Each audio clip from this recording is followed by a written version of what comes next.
Let's get started.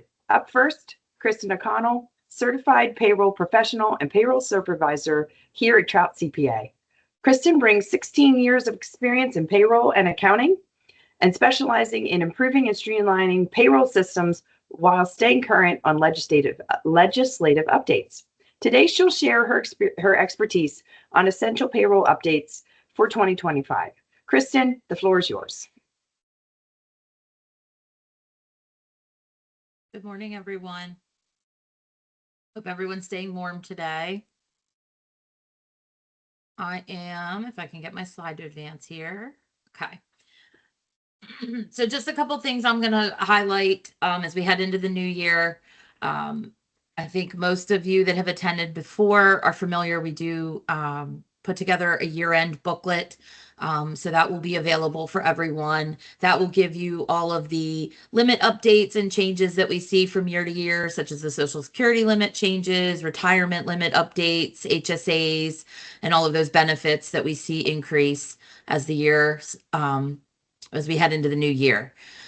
Just a reminder, more than a new item, of the filing regulations we saw last year with the tax filing, that the threshold for electronic filing was reduced from 250 forms to 10 forms. And that is a cumulative count of those forms. So if you have 8 W-2s and 2 1099s, you are now at 10, and you would be required to e-file those forms versus filing on paper. Another reminder, the information returns are corrected using the same filing method as the original return. So if you filed those electronically, you would need to make those corrections. One item that came up, the I-9 form. I know we saw several years ago that was released an updated form. Originally, that was set to expire in July of 2026. That was extended until May 31st of 2027. So we will continue to see that same form utilized at least until that date at this point. I know one of the big items is the proposed overtime changes. We're going to hear a lot more about that today later in the presentation. That was something that we saw over the last several years, right, be a hot topic here and there. We did see a change in July, and we're anticipating another change in January. And then on November 15th, our friends in Texas were again involved, and that was struck down by a federal court. So we'll hear a lot more about that today from Jill, and hopefully that will answer a lot of questions that I'm sure everybody has. Just some things to be mindful of with regards to the states. We're seeing a lot of changes with different states. I know we have seen an increase in remote work so much after COVID.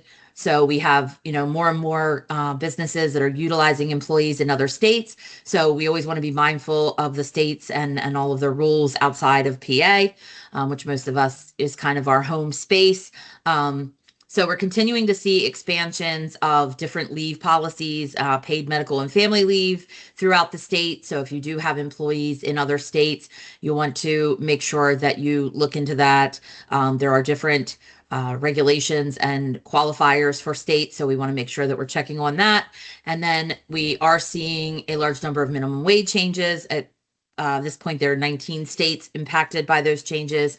So again, something else you want to be aware of if you have employees in those other states, to ensure that, all of those compliance items are being met based on that state that those employees are in for you, versus just the regulations in Pennsylvania. So those are just some, kind of hot topics as we're looking ahead into the new year, and some other things to be mindful of. We're going to hear a lot more today as we go through the presentation, and you can certainly reach out at any time to us at Trout if you have any questions. So hope everybody enjoys the presentations today. Thank you.